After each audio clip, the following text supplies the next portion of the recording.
Hello guys, gagawa pala tayo ng isang arrangement. Ito ay parang pyramid style. Nakatatlong layer siya. At ito lahat ay open chocolate. At ito ay para sa wedding engagement. Engagement party.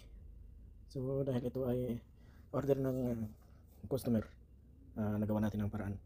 Bali recycled materials lang yung ginawa natin dyan. Yung styro, ginawa lang natin yan. Alam mo naman yung mga Pinoy ay maparaan.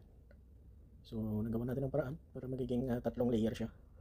So ayan guys, panoorin nyo na lang hanggang dulo. Thank you so much sa advance, and please watch until the end of this simple video. So ayan guys, hope you finish my video. Please like, share, and subscribe to those who willing to learn about chocolate arrangement. Please watch my YouTube channel. Thank you so much.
So ayan guys, tapos na natin to gawin.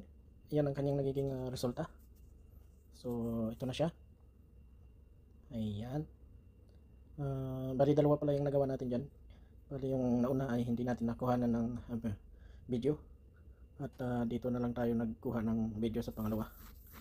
Dahil mas maganda. Maganda siyang tingnan para sa akin na presenta siya. I-represent. So guys, thank you for watching. Please support my small YouTube channel about chocolate arrangement. Thank you so much.